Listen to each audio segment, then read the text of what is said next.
Hi everybody and welcome back to another video. As we approach Saturday, that will be the day on which the funeral of the Duke of Edinburgh, Prince Philip, takes place in Windsor in England. So that's going to be a big event, which will obviously be televised around the world. Although the ceremony itself is going to be kept, I guess, relatively private with a small number of people in attendance. In fact, this is the list of people who are going to be at the funeral, and I'm sure you recognize a good number of them. So you've got Her Majesty the Queen, obviously, burying her husband, and then her kids in terms of Charles, Anne, Andrew, Edward, and then obviously their kids, and you can see notably Prince William. And just below him in the list on the third row there, you can see Prince Harry. And so essentially, this is the small group of the Queen, her kids, and her grandkids, and her great-grandkids, and then a couple of other royals that you can see.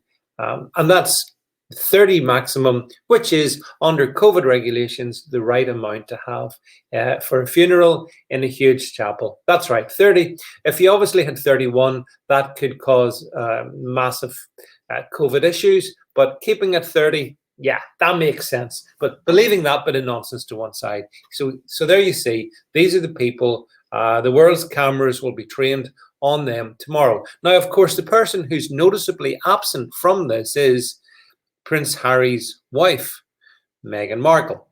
Meghan Markle has decided not to fly across for the funeral. So, and given obviously the frictions following her and Harry's decision to broadcast their little prejudices on the Oprah show, perhaps that's not surprising.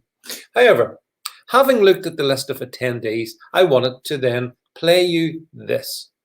See a group of 30 people who are going to be at this very restricted funeral, and I'm imagining it will be 30 people who are white. I'm just trying to think whether there's anybody of colour in there, and I don't think so. Do you think that's a problem?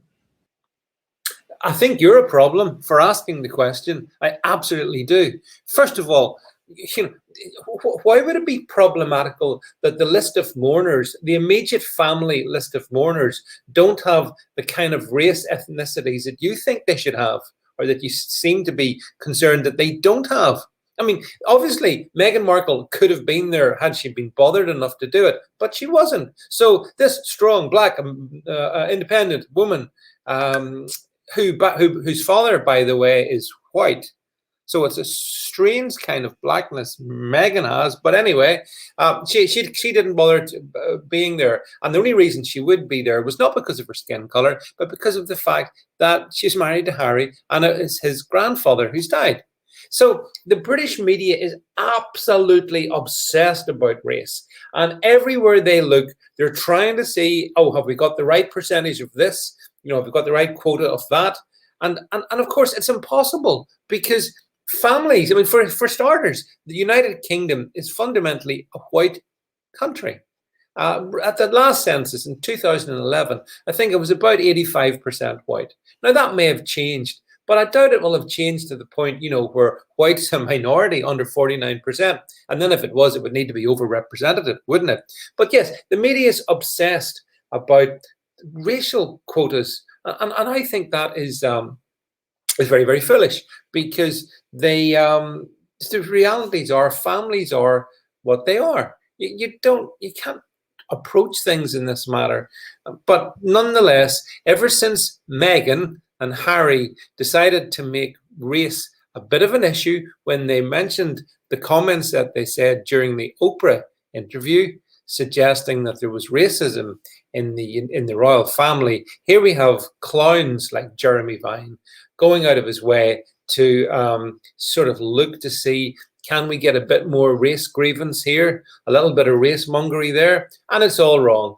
We should let this family mourn the passing of Prince Philip with a dignity which I'm sure will be there, particularly from Her Majesty on tomorrow. I think it's 3 o'clock or so at Windsor. So yeah, I hope everything goes well for the family. It's obviously going to be a sad moment, but also, I guess, a moment of celebration of the rich life lived by Prince Philip. in particular regard to his service during the Second World War. Anyway, that's it for me. Let me know what you think, folks, in the comments below, and I'll catch up with you real soon.